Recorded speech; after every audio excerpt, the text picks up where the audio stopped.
You approached building a CPG brand differently than most do. How did you think about starting Twice from the beginning?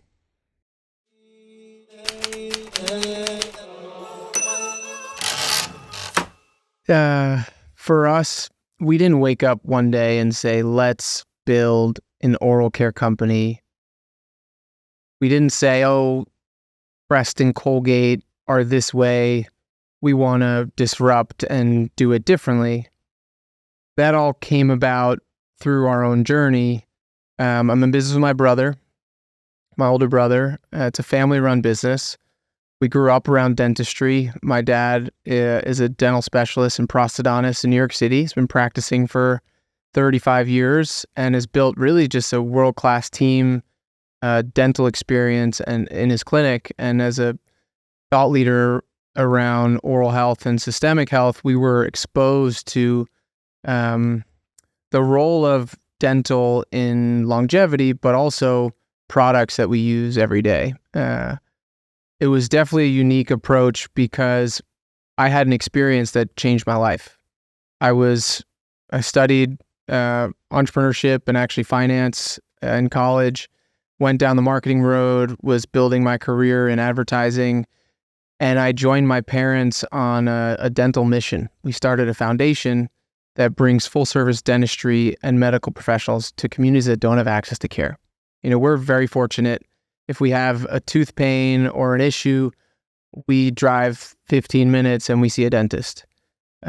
In most places around the world, access to care doesn't exist. So the nonprofit we started at first was this family passion that illuminated a path to our company's purpose. We experienced firsthand the emotional side of dentistry. What we had done was we set up a clinic in a small town in the Bahamas, and we treated the whole community. Free dentistry, and this isn't just like a cleaning. These are folks who hadn't been to the dentist their whole life, elderly folks missing half their mouth. You got young kids with 10, 11, 12, 13 cavities, early stage development that once you lose a tooth early, it shifts the entire course, literally and figuratively, of your overall health. And we were able to, through the service of dental, flip the switch on people and change their life. We had folks coming in who didn't have access to care and were scared of the dentist, or they were in physical pain or emotional pain, not able to smile. And we gave them life. We gave them a new smile. And that act was the spark for our business. So long way of answering the question of, we had something hit us so square in the face, right in the heart, that we decided to quit our jobs and start Twice. What does the power of a smile mean to you? That's the soul, baby. Like, the power of the smile is your soul. It's your expression, out to the world. A lot of people say the smile is your first impression, and it truly is. It's one of the first things I look at, and so much can radiate from your smile. And when you can harness the power of it, it means you're comfortable and confident in who you are, and you feel the full ability to express yourself. We experienced that on our mission. We had folks who didn't have teeth, and they covered their mouth, and they talked like this.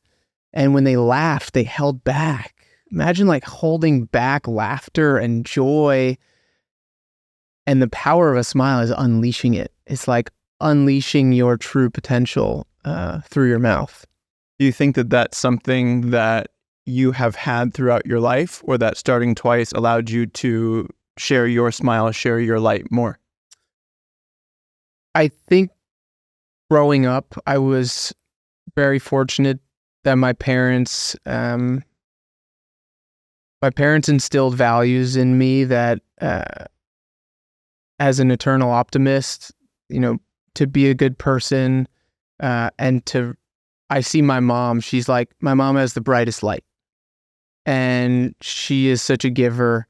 And so I think I pulled that into myself through my parents. But I would say that starting any business, as the hardest, biggest challenge you'll ever do, has been so rewarding to deepen that relationship and uncover sides that I didn't fully understand, because it's given me an ability to help more people.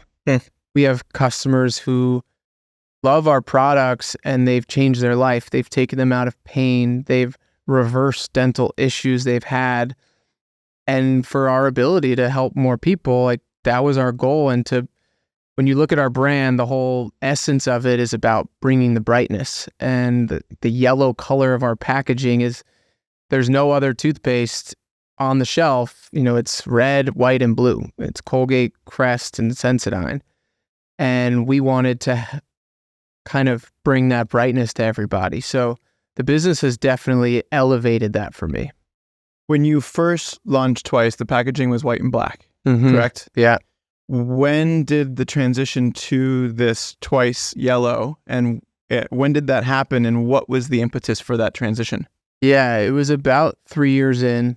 I would chalk it up to the learning process and the evolution to come back to or explore the truest essence of who you are.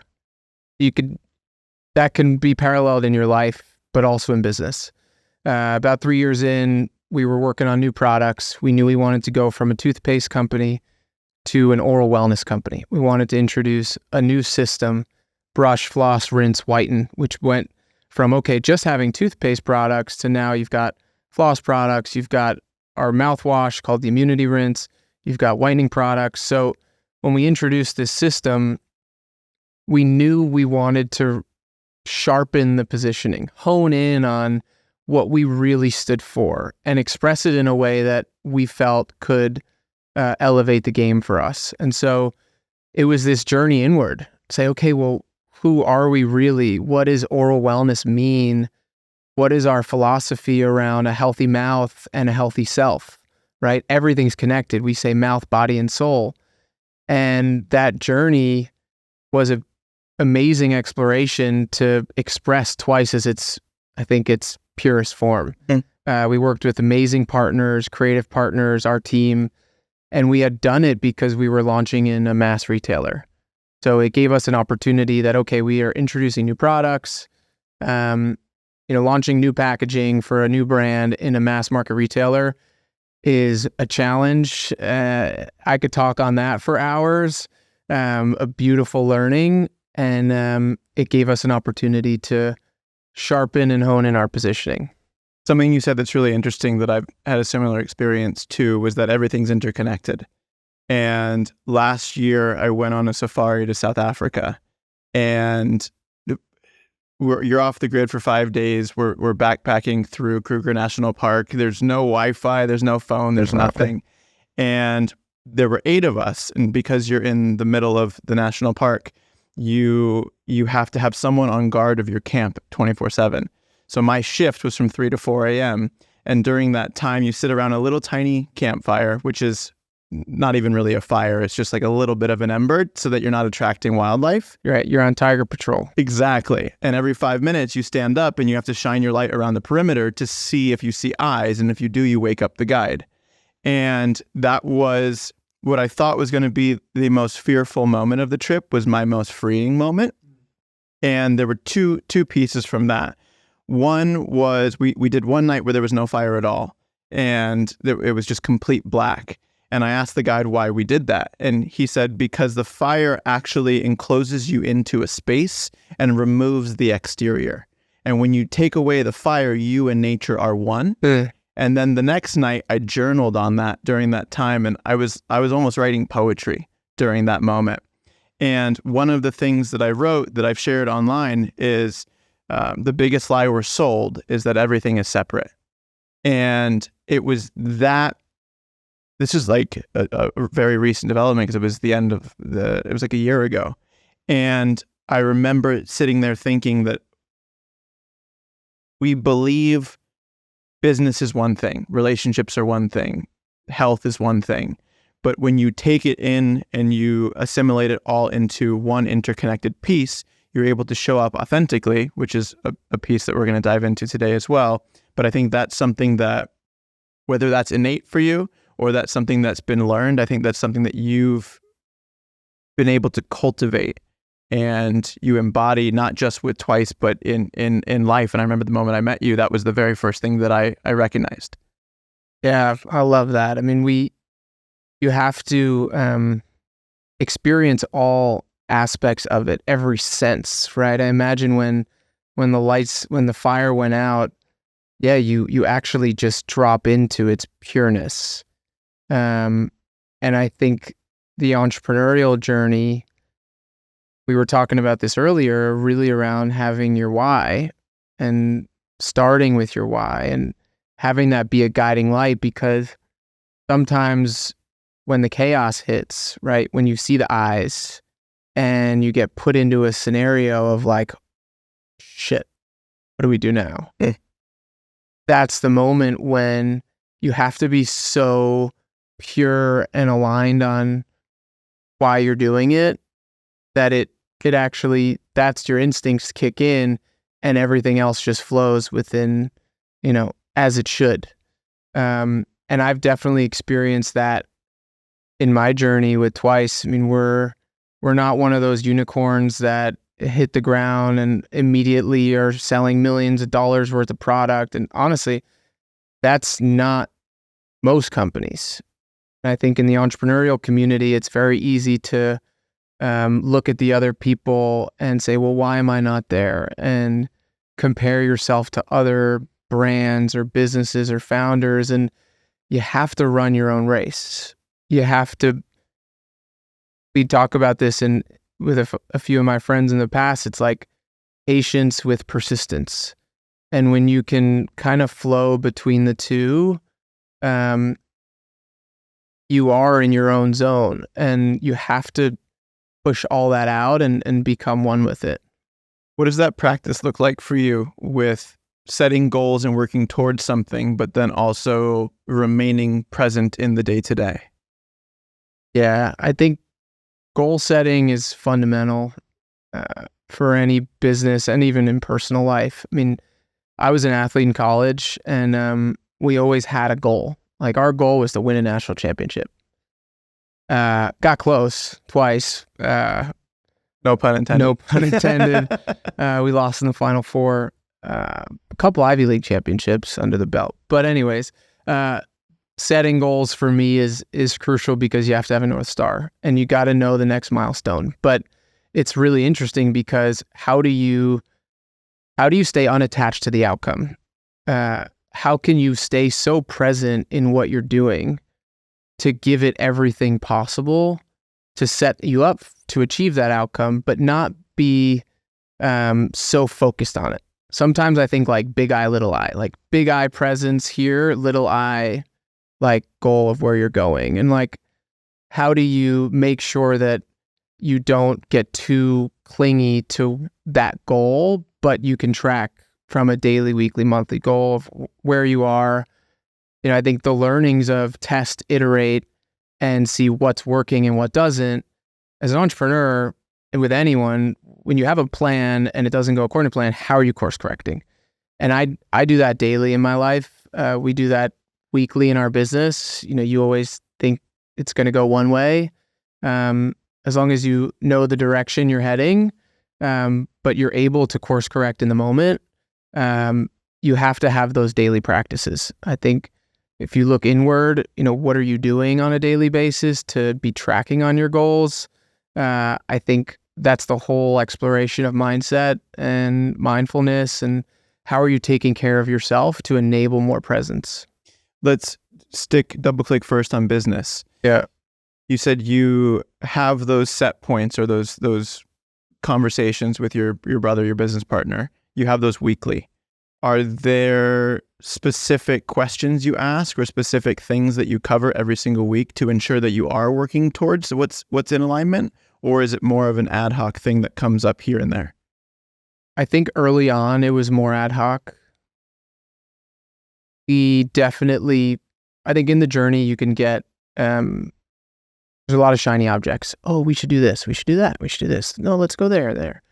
When you fully grasp your business model and how you want to grow and in what ways you want to grow, then you're able to focus. And I think early on we were a little ad hoc, and now we know, okay, we're sold nationwide at Walmart. We're in 3,000 doors. So we talk through, how do we win in that ecosystem, in that environment? What are the supporting tactics, strategies, plans that need to support this type of goal?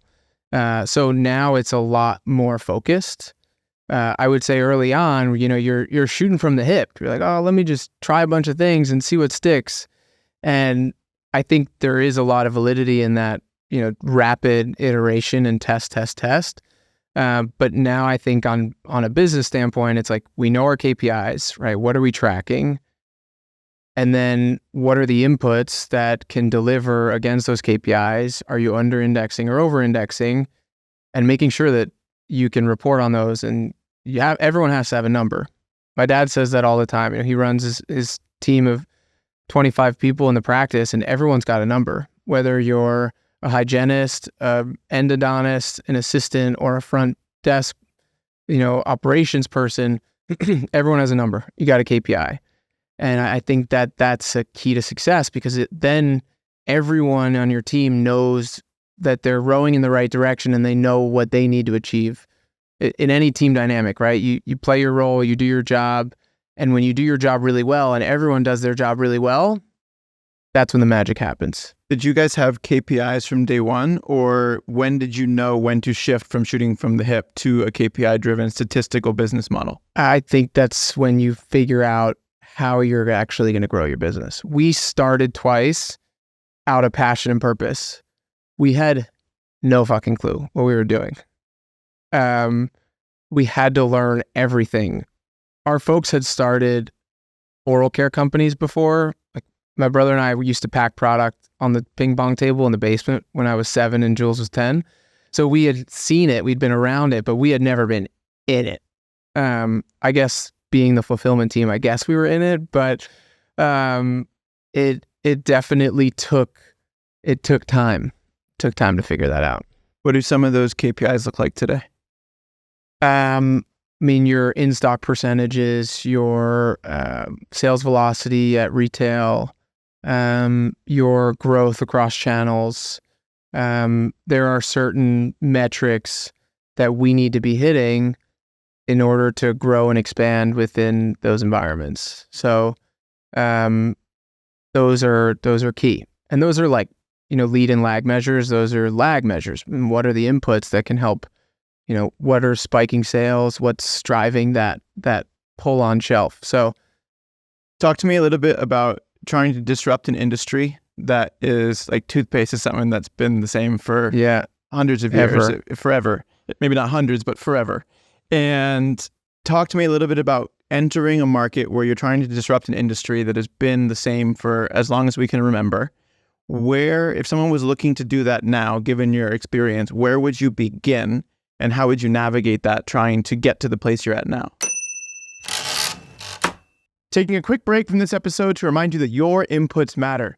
This show was designed and created to help you build a high-performing, healthy, wealthy life. So if you feel that you're getting value from this episode, please go ahead and share it with someone that you feel would get value as well. Now, fun fact, 90% of listeners of this show are not actually subscribed to the podcast. So if you would take a moment and go ahead and tap the subscribe button, it would mean the world to me. Thank you so much for being here. Now back to the show. I think you got to have a little bit of timing, luck, and vision. For us, we started in toothpaste, which is a commoditized product. It's sold in every country around the world. And in our country, to your point, it's been dominated for 50 years by GSK, J&J, Unilever, Colgate, Palmolive. They own the shelf. And to be a startup going up against Goliaths isn't for the faint of heart, for sure. And you have to have a lot of respect for them, but you have to have a different approach. And for us, we really focus on this holistic approach to oral and overall health. And you can watch enough reels on what ingredients are good for you, what ingredients aren't good for you. And ultimately, how do you focus on a new problem. Toothpaste specifically is a problem solution category. You want to whiten your teeth, you get a whitening toothpaste. You have sensitivity, you get a sensitivity toothpaste. You have a cavity, you get an anti-cavity toothpaste. It has been problem solution since day one. And people's problems are why they buy things. Sure, you can buy them into a brand and a community because you love it, but at the end of the day, there needs to be some value created, right?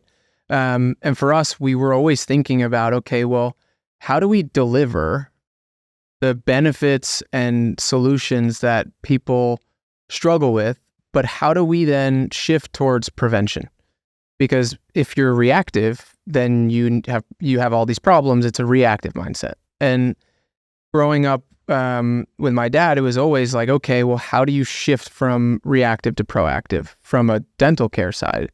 And for us, it's the deep education. Education is hard and it's expensive to educate on the oral microbiome, what the bacteria is in your mouth, what alkaline pH versus acidic pH means, what's the difference between fluoride and nanohydroxyapatite. So when it comes to kind of disrupting industries, you have to be obsessive. One, you have to understand what are all the problems people are dealing with, what are the current solutions, and ultimately, how can you reframe the problems and reframe the solutions with either something radically different or just a new mindset and a new approach with products that deliver. And when it came to our products, we knew they delivered.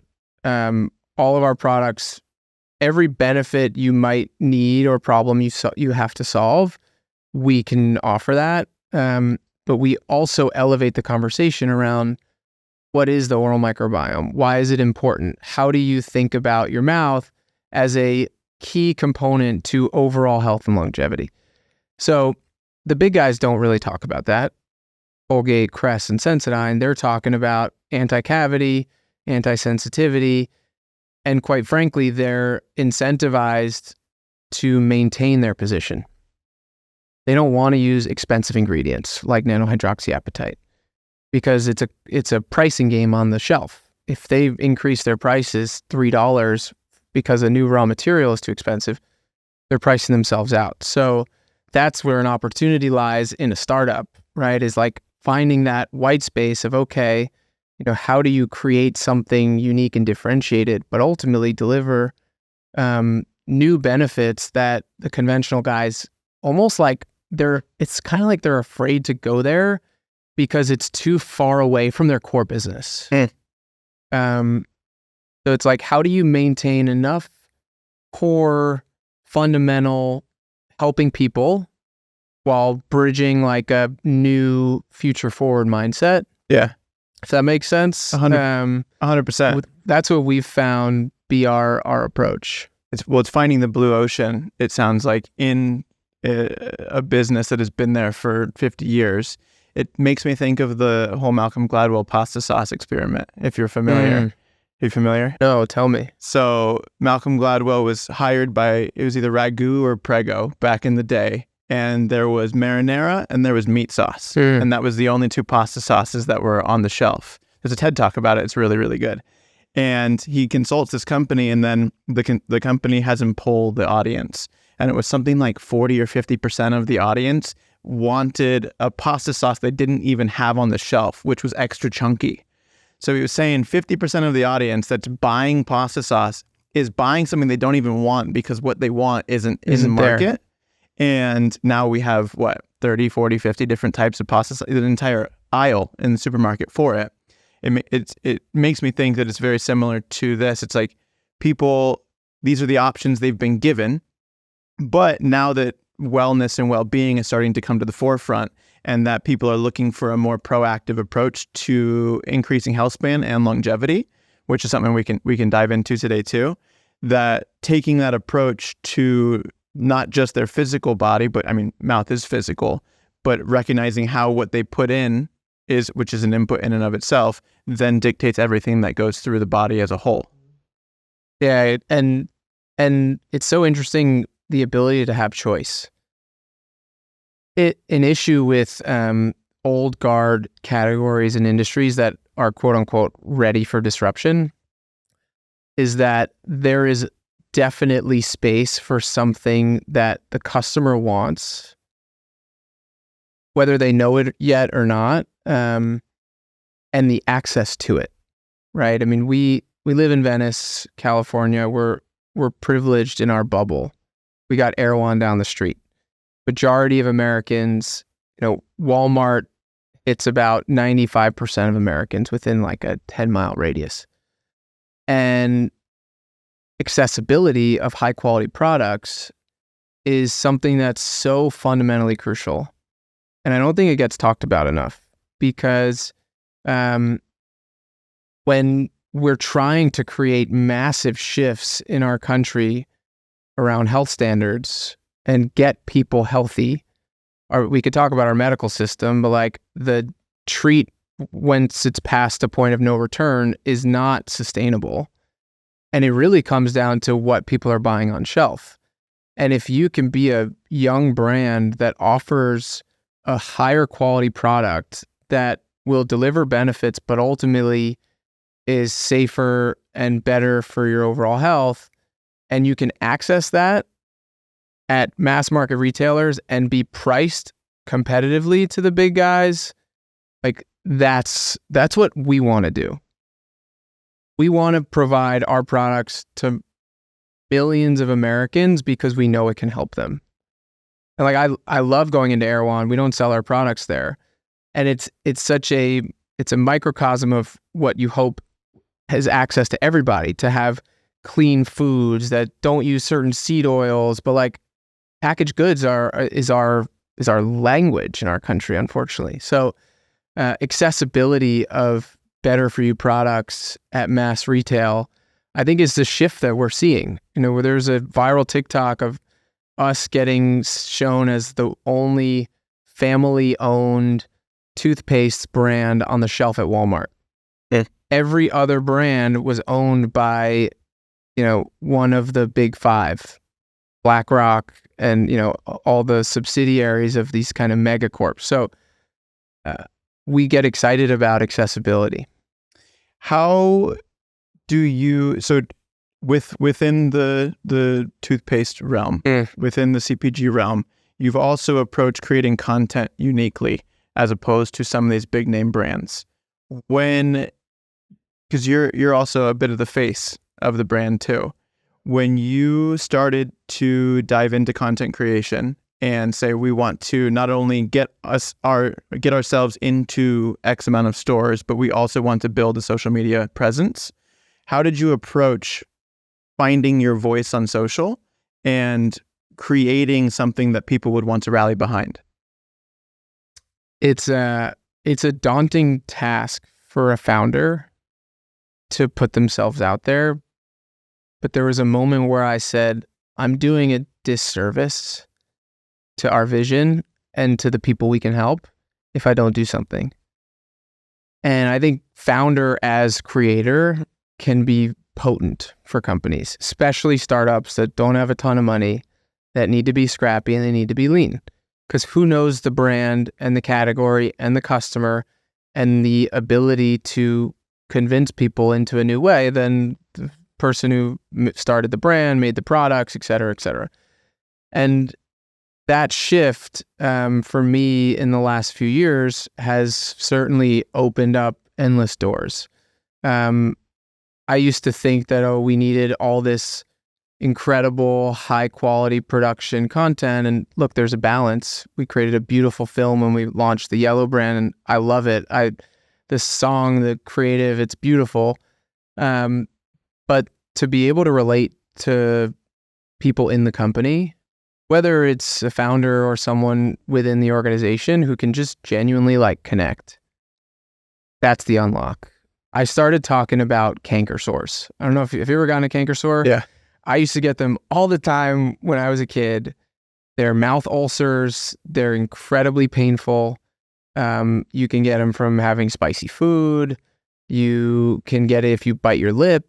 But you can also get it from an ingredient in your toothpaste. So most people don't know that sodium lauryl sulfate is an ingredient in your toothpaste and in your soaps and shampoos. It makes your toothpaste foam. It's a foaming agent.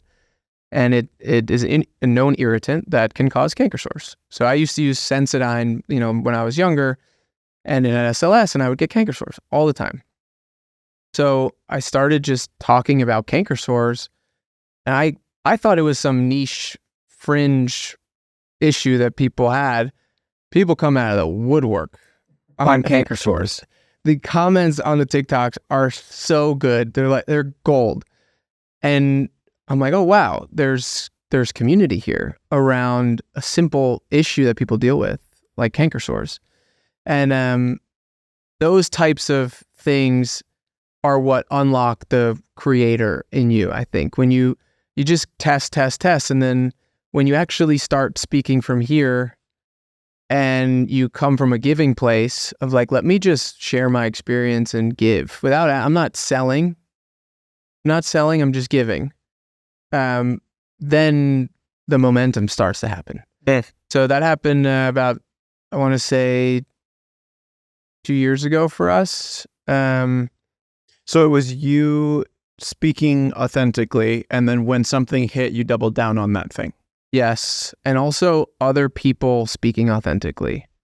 Like the power of influence, and it's amazing. In our marketing plans, I replaced the word influencer. I threw it out.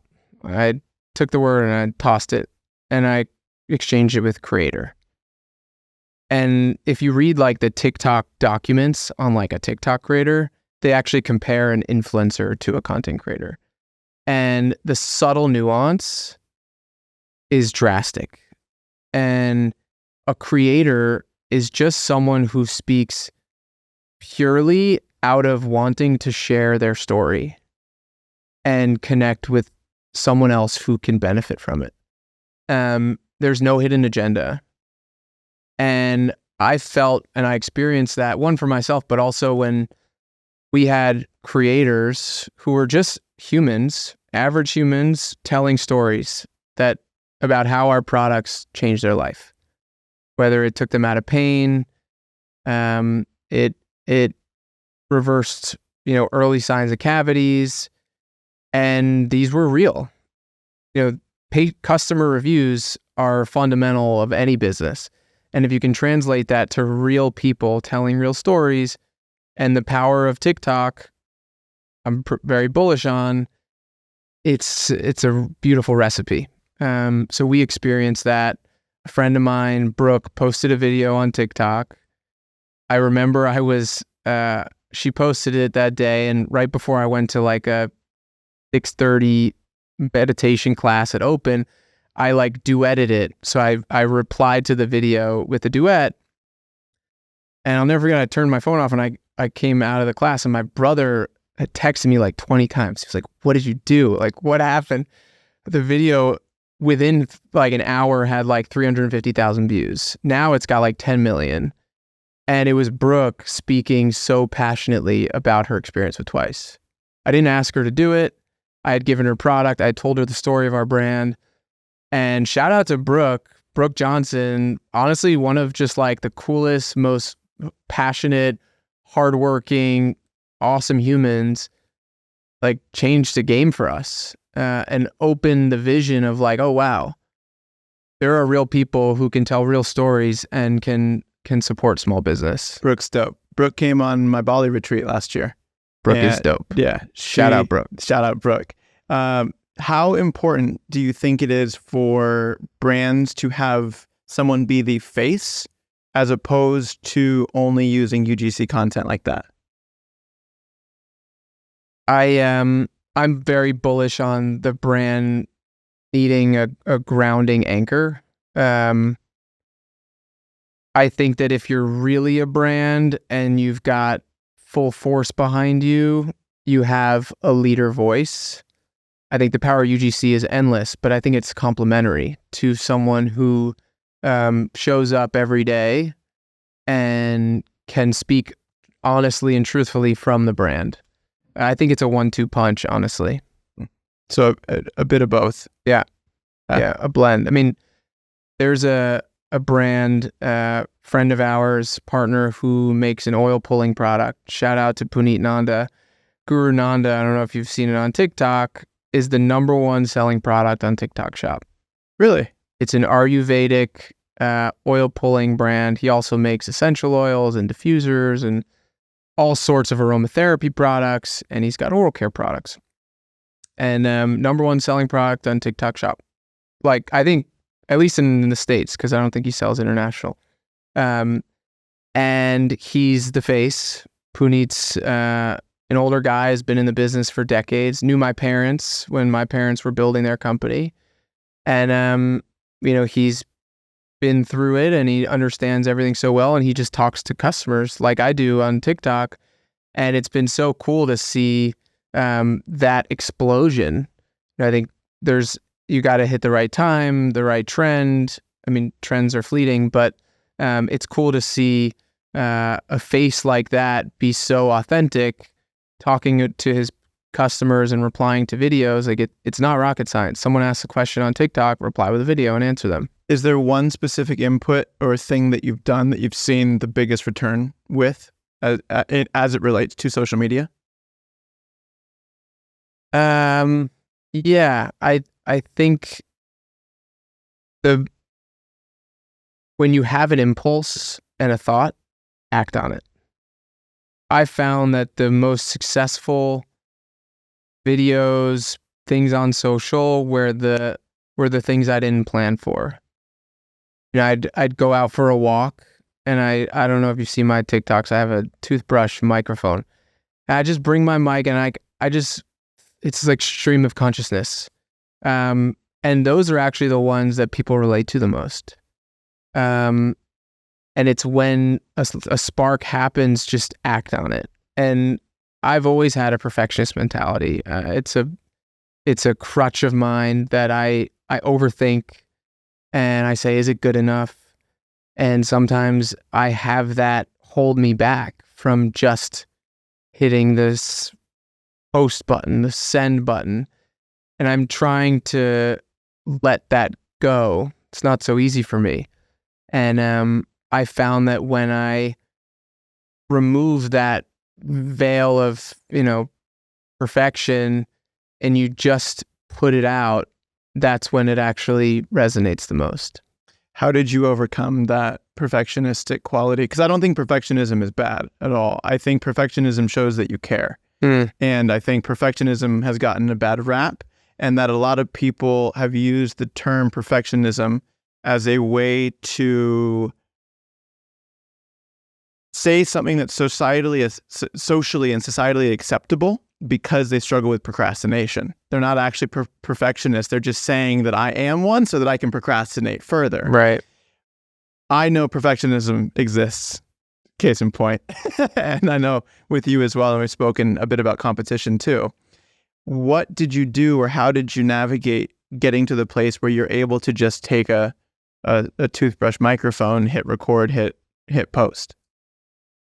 I think it was a mindset shift that the discipline and consistency that I've actually created in other elements of my life with training and mindfulness, I had to bring into the business. I had to show up and be more present, knowing that it's a compounding effect, right? There's this, I saw something recently that talked about what people think consistency looks like.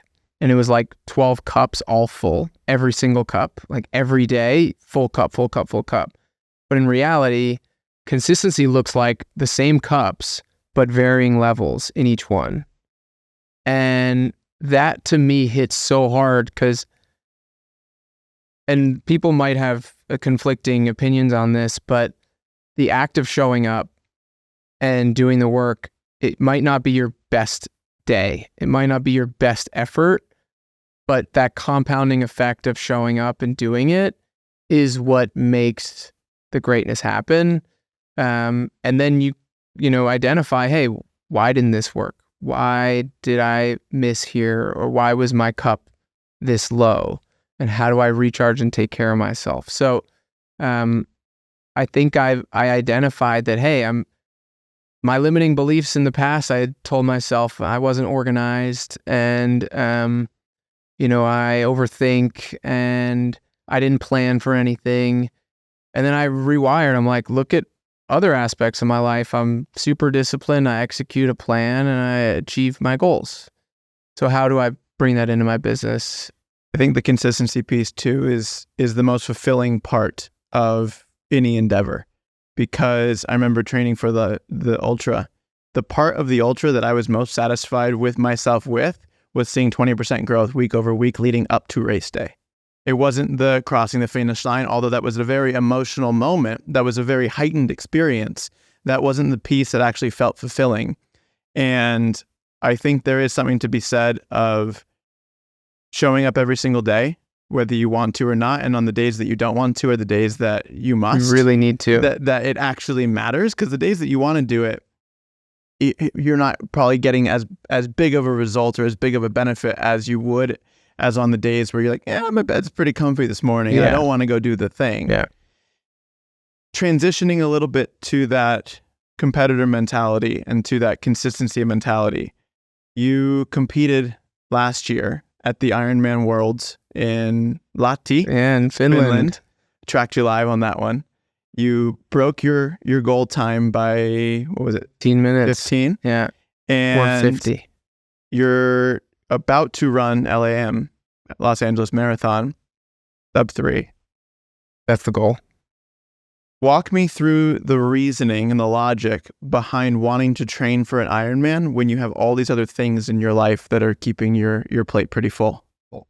Yeah, I think, at least for me, the competitive nature was always in me as a college athlete. And once I stopped playing lacrosse, I knew I needed a way for me to stay competitive.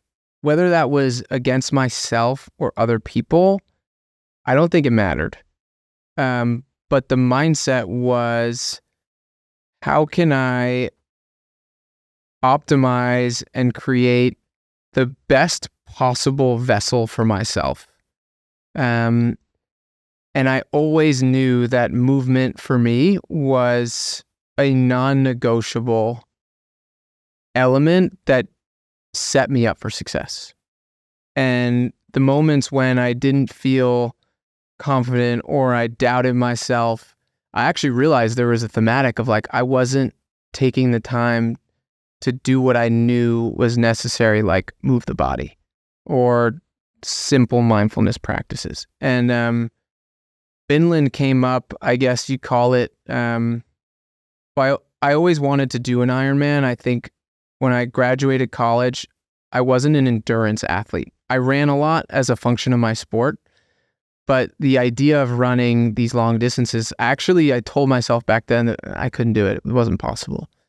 And then I maybe attribute to the path of entrepreneurship in my desire to do this, but it's the idea of enduring the process. I love to endure the pain of the journey. And, you know, Gary Vee talks about it and David and Goggins talks about it. It's like, you have to love the suffer. We have a saying in our family.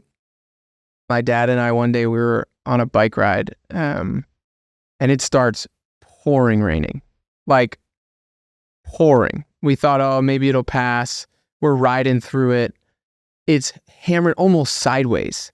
And I go to my dad, I go, Dad, it's pouring out here. And he goes, we love the rain. And I look back and I go, yeah, we fucking love the rain. And it's a fundamental fact in my life, like that struggle, that pain, that suffer, that rain is what makes it. And so I saw an opportunity with Ironman. I wasn't a good swimmer. I loved to ride my bike. I was a strong runner. Let's see how I can challenge myself physically. And of course, as you know, better than anyone, doing 100-mile races, like the mental switch that you have to overcome, and that precipice of discomfort, right? Like past that point, that's really where the magic happens. So I've always loved that discomfort, that zone of like, this is painful, this is hard, because that's where the breakthroughs are. Do you think you love it because you were an athlete, or you were an athlete because you love it? Mm. I mean, I think I always loved it. And I think anyone with a body is an athlete. So, um, sure, the competitive nature, I experience things that maybe some athletes don't. But I still think it's something that is inherently a mindset that you create, and then you then have opportunities to manifest that and materialize it. Talk to me a little bit about within the training protocol that you had. You spoke, I've heard you speak in the past about creating certainty.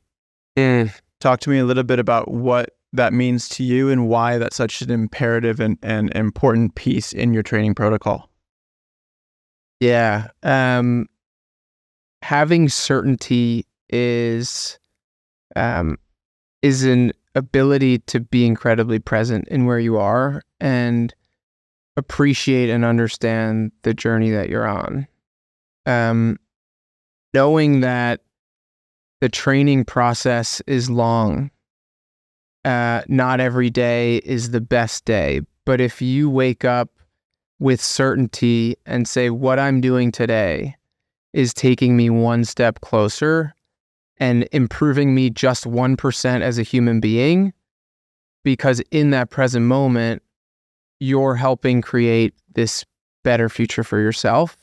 That level of certainty is what will enable you to break through any limiting beliefs, any doubt, any pain physically that you have to overcome mentally.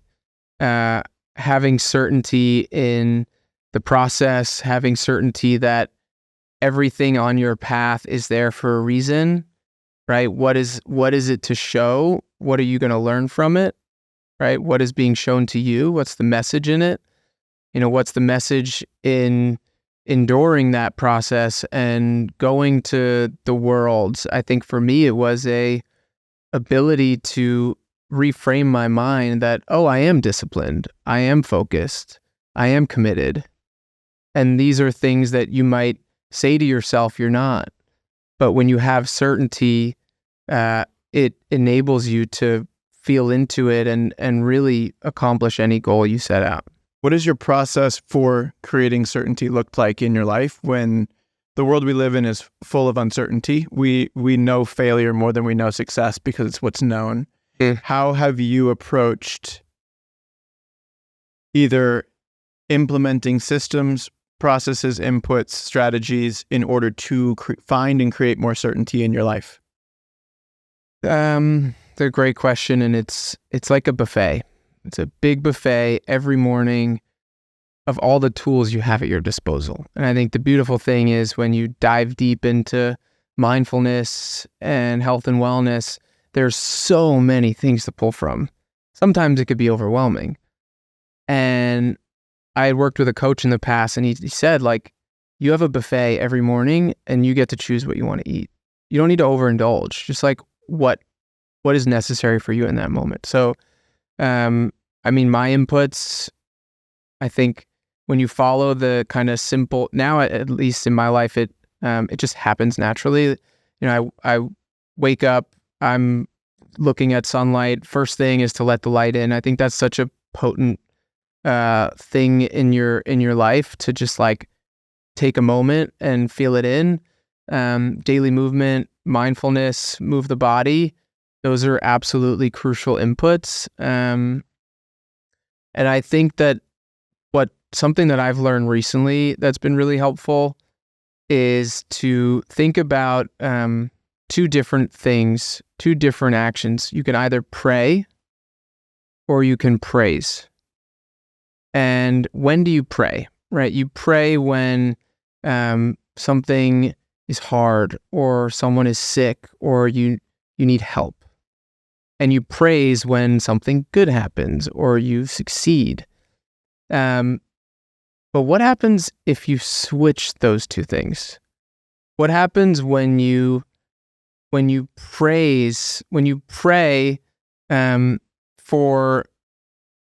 for the bad things and you praise the bad things and you pray for the good?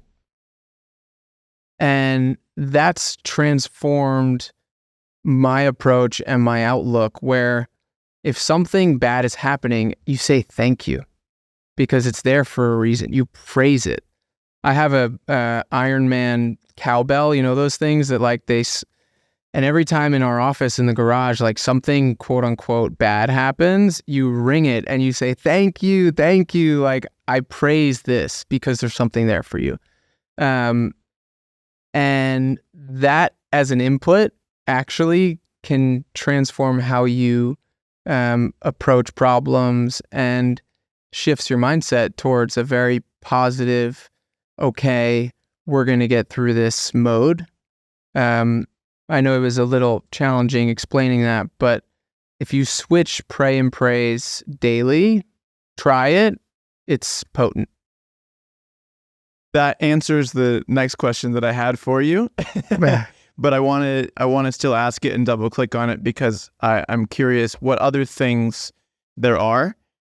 Because you spoke about putting yourself into challenging situations like ultras, like Ironmans, like marathons, and putting yourself into a dark place in the suck, in the pain, and then finding a way out of that.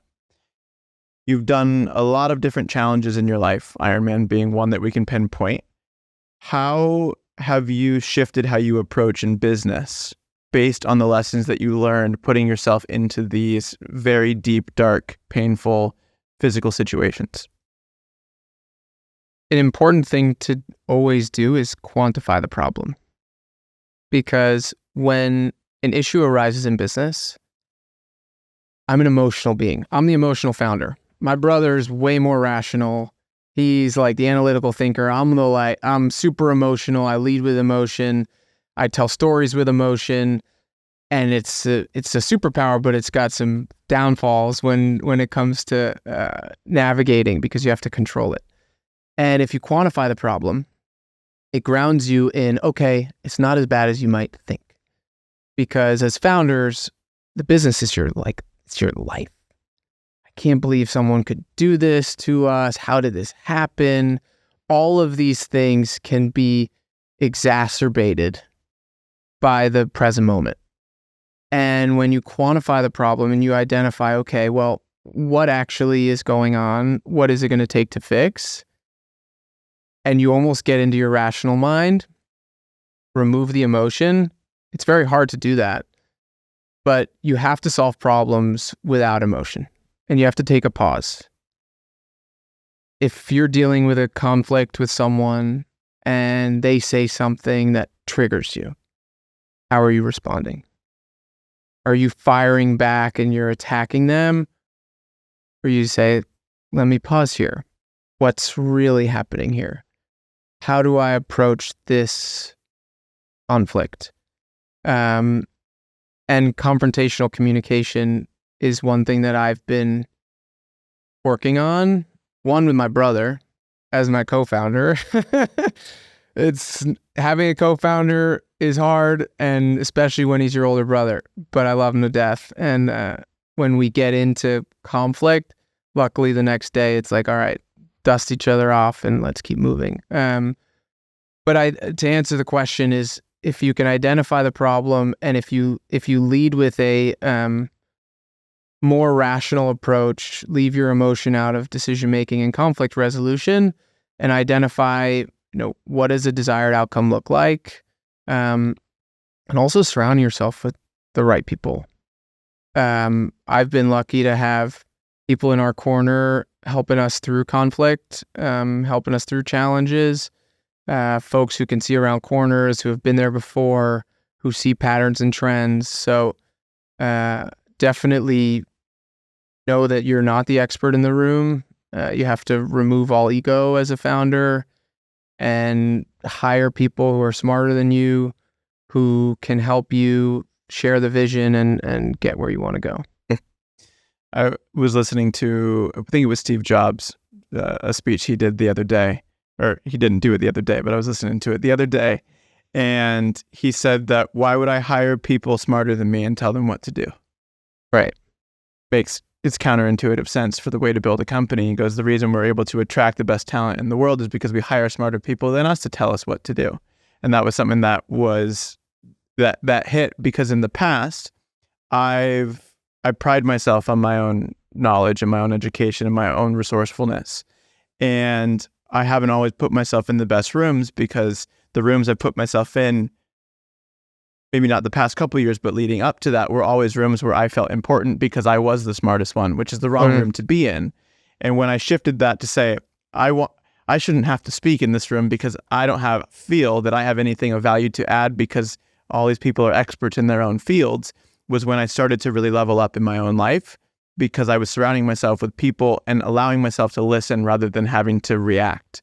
And to comment on your point, the reaction versus response, that's something that has been a challenge for me in the past that I've worked at significantly. And I would say I've gotten to a place where I'm able to see it in the moment. Yes, it still happens sometimes, but I'm able to say, okay, this is coming up right now. Let me go for a walk. Let me pause. Let me do something to then regulate and then respond.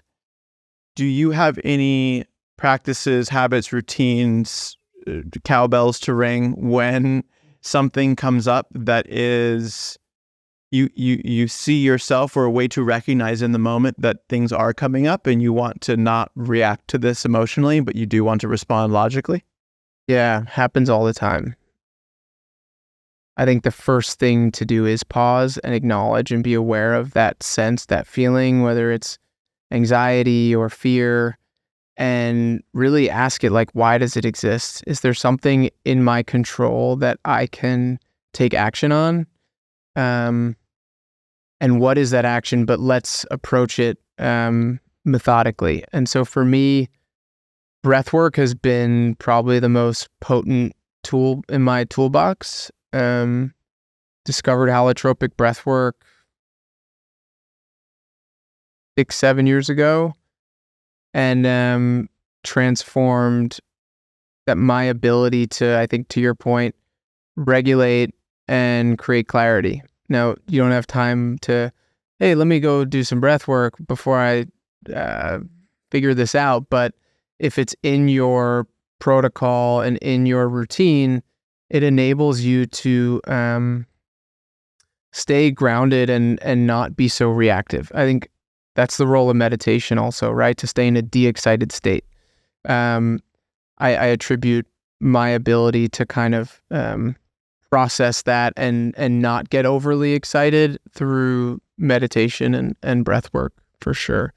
And I also think having someone to talk through is really important.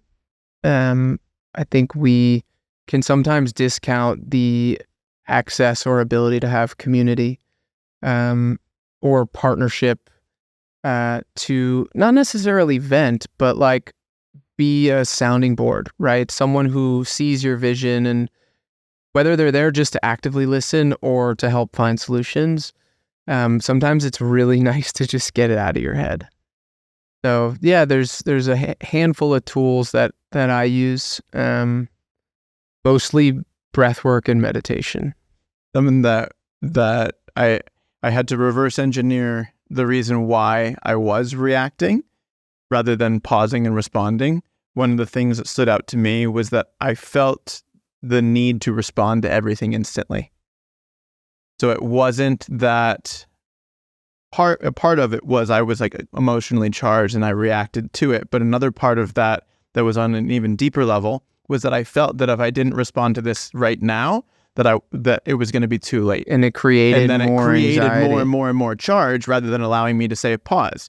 And I've worked on that by distancing myself from my phone and taking times where I just don't respond to email and put things into a certain place. And that's allowed me to then say, okay, something comes up, I get an email, I read a text, something that's like, okay, I'm going to pause, put my phone down, let me go for a walk. If I don't have the luxury of doing that in this moment, I'm going to approach that at a later time. But I don't feel the need to respond to this right now. Yeah. Because it's not like, at the end of the day, it's not life or death, even though we believe it to be. Yeah. In the moment, it has to get done. But it really doesn't. Yeah. I mean, I think if you clearly communicate and have expectations, those emails, sure, they might feel urgent, but at the end of the day, like, you're going to get to them. One thing on that I found really helpful in the mornings is to, like, you have to create the space and distance for yourself. I use my phone before I go to bed. I triple click it and it changes the screen to red. And when I wake up, it's on do not disturb. I don't get the dopamine rush of social. Like, I think, and I'm not perfect, so it happens to me sometimes, but if the first thing you do is to pick up your phone and go into social media, your day is royally fucked. Like, just call it a day and try to shift your approach the next day. You have to create space for yourself. Like, give yourself an hour. There's a great book called 5 a.m. Club by Robin Sharma. The mindset of early to bed, early to rise, and having this victory hour before the world is up to take for yourself and set the day. It's so simple, has been life-changing for me. And I have my routine every morning and I don't get interrupted sometimes because my team and my family are on the East Coast and I'm here. So my early mornings, sometimes I do get calls at, 6:30. Hey, where are you on this? I'll be there. Yeah. Give me the space. So creating that for yourself, I think is fundamental because it will set up the rest of your day for your ability to handle those stressful situations, to give it pause because you've given yourself pause. Where would you start if that was something that you did do? As in, like, what would I do in the morning? If presently when you wake up, your phone was the first thing that you checked, where would you start in order to get to the place where you're able to wait an hour before you check it? I would look ahead to that nighttime and I would make the change in that day, actually. I would say, all right, you know what? I'm going to go to bed earlier. I'm going to turn my phone off. I'm not going to scroll and I'm just going to leave it there and I'll see it in the morning. And then there's little things like putting your phone far away from your bed. So when you wake up, one, you get out of bed. And if you actually tell yourself, all right, I'm going to put on a meditation in an app before I do anything else on my phone, right? Give yourself a 10-minute buffer. Or, hey, I'm going to leave my phone in my room while I go to the kitchen and do XYZ, make a matcha, have a coffee, whatever you want to do. I feel blessed in my house. We have a red light that I sit in front of and I do an open meditation. And I think you have to ask yourself, if you are waking up and looking at your phone, what are you looking for? What are you trying to consume? A subtle switch that I'm still trying to make, and I'd mention I fall victim to it, is create more than you consume. If you wake up and you're consuming, I think you can switch it by saying, why don't I create first? And your creation can be however you like. It could be something you actually post on social media, because if you're creating first and you want to create through the lens of sharing something that is meaningful, that can be helpful, or is just an expression of you, great. Creation could be writing. Creation could be movement. But if you create more than you consume at the end of the day, and you look at the weight of, hey, did I create more or did I consume more? And if you can right size that ship, I think it can enable a more positive start to the day. I like that, because then it's not about removing something, but adding something positive. You can't remove all negativity, all consumption. Let's be real. Yeah. Right. Or shifting the belief of how you think about the thing. Yeah, exactly. If you then focus on, okay, let me just pop this up and have this overpower, can move you in the right direction.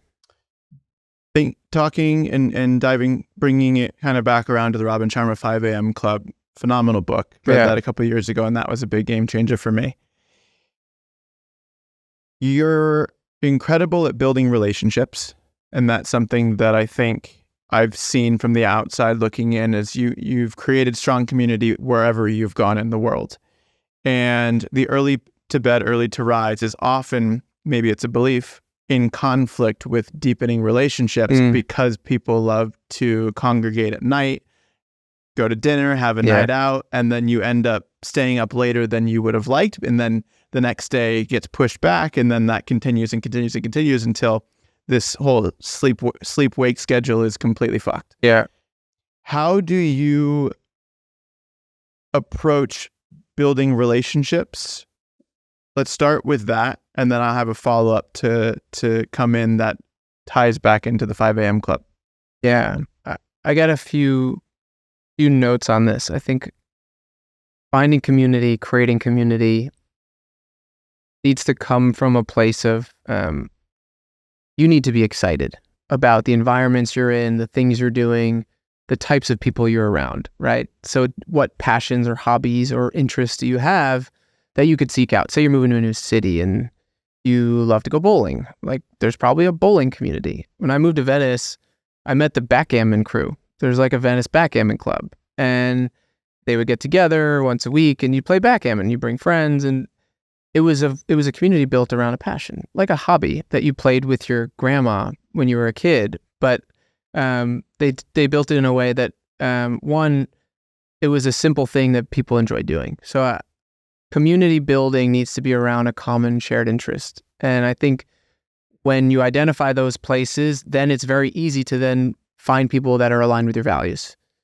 One, if they're aligned in the same interests, then you can very clearly see, hey, how do they think? What's important to them? That's crucial to building community. And then I think when it comes to building those relationships, as you get older and you start to understand what boundaries are and you create the boundaries for yourself, I think the right relationships and people develop in your life. And I came from a world of, I lived in New York for 10 years. I lived paycheck to paycheck. I spent all my money on having fun. And it was like a young, out of college New York lifestyle. And it was fast, and it was late nights, and it was, honestly, thinking about it, exhausting. And I think about now the Ramban Sharma effect. If you want to go to bed early, you can go to bed early. And sure, there might be sacrifices of events and things that might not align with that, but there are other people that also subscribe to the same thinking. And when you create those boundaries, you can ultimately identify relationships and ways to get together that are just different. Maybe this is the Venice effect, but like, go for a walk on the beach during in the afternoon, or sunset, and go for a hike. Like, these are things that are within our realm of opportunity here, at least in LA, and you can shift how you build relationships. You can gather at an early time with people and friends that you want to deepen with. You can create something new that actually can subscribe within your boundaries. And that starts to be very powerful when you can actually define the lines on the court and the box of sand to play in. And then people will rally around that. I don't want to go out on a Friday night and have a 9:30 dinner and be up till 2 a.m. Like, I'm good for one of those maybe like every 3 to 6 months, maybe longer, who knows? Especially when you're training, you push those things away and you find new ways to deepen relationships. And then I think also in deepening relationships, everyone is so unique and there's so much to learn from everybody, right? Like, we're sitting, you, me, and Joseph in the sauna talking about life and mindset, and that's what this is all about, right? It's getting to understand everyone's perspectives, and you share a little nugget, but you receive so much more back. And I think that's the goal of relationships, is how can you give? And you don't actually ask for anything back, but it just happens in spades for you. When you come from that giving place, I think your relationships just flourish. There's two incredible gems in there, but the biggest one, I think, is creating from a place of authenticity. And I think it's a mindset of lack, assuming that if you're missing out on this party or this thing, that you're going to be missing out on something, but that something isn't always in alignment with what you actually want. It's what you believe you should want. And when you start to create from a place of authenticity and you say, I really enjoy sunset walks on the beach, or I really enjoy early morning hikes, and you publicize that, the community that's meant for you ends up being attracted to you because those are the things that they also want to do, but maybe they haven't given themselves permission to show up in a way that allows other people to come to them. So you're actually then spot on. You're actually then stepping into a more powerful position because you're the one who's creating the community for other people to then deepen their connection with others as well. Right. And they're probably dealing with the same struggles as you are. And if you can take a step, they're going to see that, oh, wow, there is a space for me also. And if you're able to create that environment, the sky's the limit, and you can build really powerful relationships there. Tactically speaking, if there are ever moments that you are in a late dinner or an event that's going late, and you know that you want to either leave because you have to go to sleep or that you have something else that you've scheduled in for, do you have any tactical pieces phrases you say or ways to navigate yourself out of situations? I tend to be pretty honest, and it's not that I didn't want to be there. It's that, like, what I have to do and how I'm living, I got to go to bed. Like, I have no problem with saying, I love you guys, I'm going to go to bed. Because I know a lot of people live in the moment like there is no tomorrow, and a night out, and look, to each their own. If I know I have to show up the next day because the responsibilities are no longer just on myself, right? If I need to be there for someone else tomorrow, I know I have to be in my optimal state. So I have no problem with being honest and straight up saying, like, I'm going to go home and go to sleep. I've got no kids. I'm not married. But still, my excuse will be that I'm going to go to bed. I love you. This is awesome. Not an excuse. It's just honesty. It's just straight up. Yeah. Dog ate my homework. Well, Cody, this has been an absolute pleasure and absolutely epic to spend the morning with you today.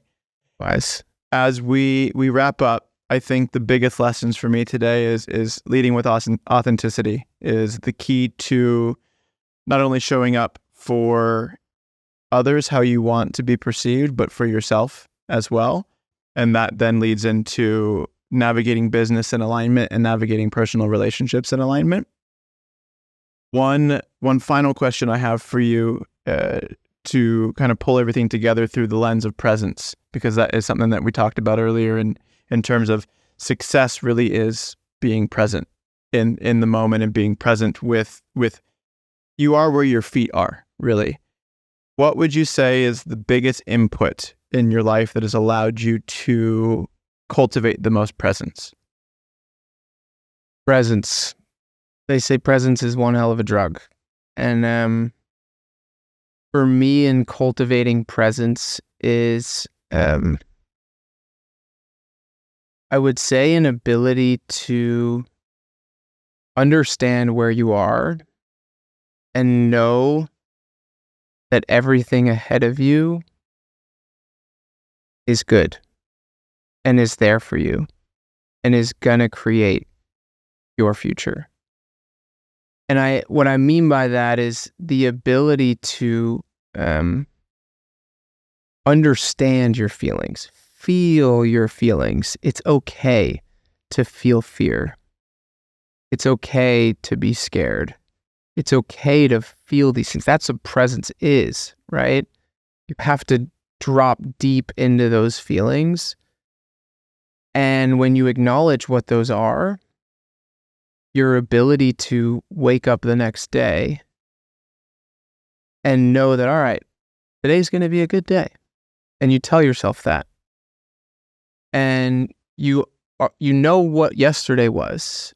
You're thankful for it. You were present in it. You felt it. And now today's a new day. I think my biggest input is that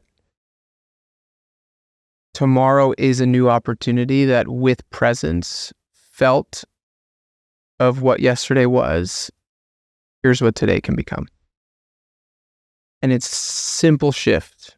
And it happens through routines and mindset, but it is a desire to be just a little bit better the next day and be grounded in that and stay there and don't worry about the future, but just focus on how you can get better from yesterday.